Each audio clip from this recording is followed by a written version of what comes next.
Assalamualaikum warahmatullahi wabarakatuh. Apa kabar saudara-saudaraku? Jumpa lagi di channel Kalam Ilmi. Mudah-mudahan kita masih dalam keadaan sehat walafiat, walaupun saat ini kita masih berada di tengah pandemi COVID-19. Yakinlah pada Allah Subhanahu wa taala, maka insya Allah kita akan diberikan kemudahan dan kesehatan dalam menjalani kehidupan ini. Amin amin ya rabbal alamin. Saudaraku, kali ini Kalam Ilmi akan sedikit berbagi kembali tentang sebuah ilmu yang insya Allah ilmu yang sedikit ini harapan saya bisa memberikan manfaat terkhusus untuk saya pribadi dan secara umum untuk kita semua. Amin ya rabbal alamin. Apa ilmu hari ini? Ilmu hari ini kita akan membahas tentang bagaimana cara agar hati kita menjadi tenang. Saudara-saudaraku, ketahuilah bahwasannya setiap manusia tidak pernah terlepas dari yang namanya permasalahan hidup.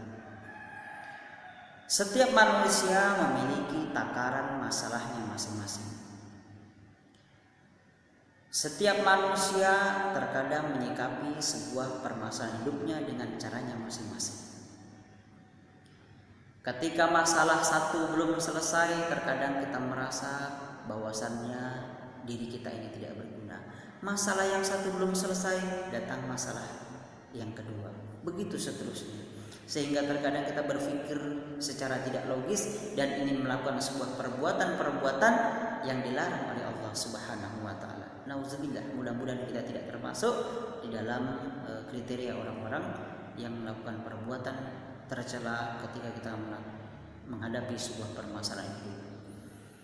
Ada kalanya ketika menghadapi masalah, ada yang ingin melakukan tindakan mengakhiri hidupnya. Ada yang ingin melakukan sebuah kejahatan untuk membalaskan kegelisahannya. Misalnya sakit hati dengan seseorang, hati menjadi gelisah sehingga ketika tidak ada keimanan, ada rasa keinginan untuk menghabisi nyawa seseorang. Wahai saudaraku, sebenarnya Allah Subhanahu wa taala sudah memberikan petunjuk kepada kita ketika kita menghadapi sebuah permasalahan. Apa yang Allah berikan petunjuk kepada kita?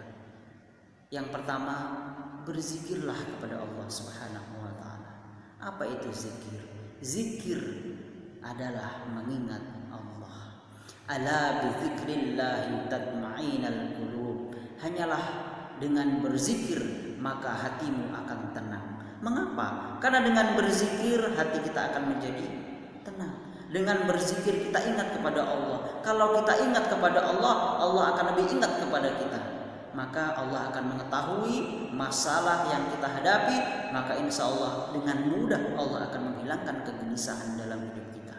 Maka perbanyaklah berzikir saat pagi, petang, dan sore hari. Berbanyaklah berzikir selepas sholat sunnah maupun sholat wajib ataupun tatkala kita memiliki waktu senggang. Berzikirlah kepada Allah Subhanahu wa taala, bertasbihlah kepada Allah Subhanahu wa taala.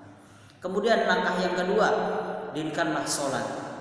Karena sesungguhnya sholat adalah cara agar kita terhindar dari perbuatan keji dan munkar. Wa aqimis sholat, innas sholata tanha 'anil fahsya'i wal munkar. Dirikanlah sholat, karena sesungguhnya dengan sholat kita akan terhindar dari perbuatan keji dan munkar.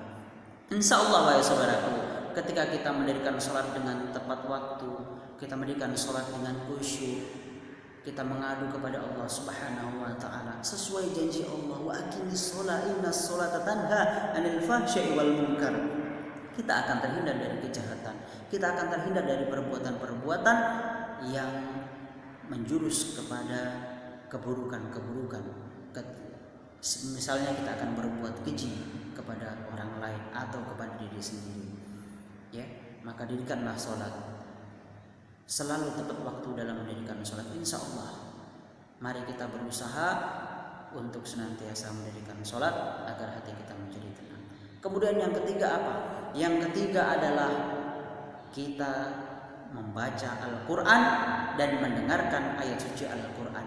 Al-Quran menurut umat Islam adalah merupakan pedoman hidup selama di dunia sampai di akhirat. Barang siapa yang ingin bahagia di dunia dan akhirat, maka berpegang teguhlah kepada Al-Quran dan hadis. Tetapi selain itu juga Al-Quran merupakan obat hati bagi setiap penyakit yang ada dalam diri manusia. Kembalilah kepada Al-Quran ketika kita menghadapi masalah. Saudara-saudaraku, kemudian yang terakhir adalah kita berdoa kepada Allah Subhanahu wa taala. Kenapa harus berdoa? Karena doa dapat merubah takdir seseorang. Hanya dengan kekuatan doa takdir kita bisa diubah oleh Allah Subhanahu wa taala, insyaallah. Karena doa merupakan senjata yang paling ampuh bagi umat muslim. Ketika menghadapi kesulitan, ketika menghadapi permasalahan, doa kepada Allah Subhanahu wa taala. Karena Allah sendiri telah berjanji kepada kita semua, ud'uuni astajib lakum. Berdoalah kepadaku wahai manusia, karena dengan engkau berdoa maka akan aku kabulkan apa yang engkau minta, akan aku selesaikan semua permasalahan. Adapun doa yang bisa kita baca berbunyi a'udzubillahi minasyaitonirrajim, bismillahirrahmanirrahim, Rabbana afriq alaina sabra wa sabbit aqdamana fansurna 'alal qaumil kafirin. Ya Allah, limpahkanlah kepada kami kesabaran dalam hati kami dan perteguhkanlah pendirian kami.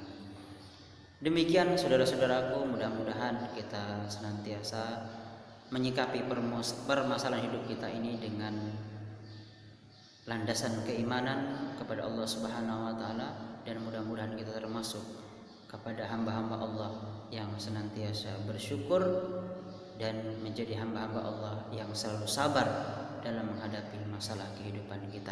Demikian, sampai jumpa lagi di Kalam Ilmi. Assalamualaikum warahmatullahi wabarakatuh.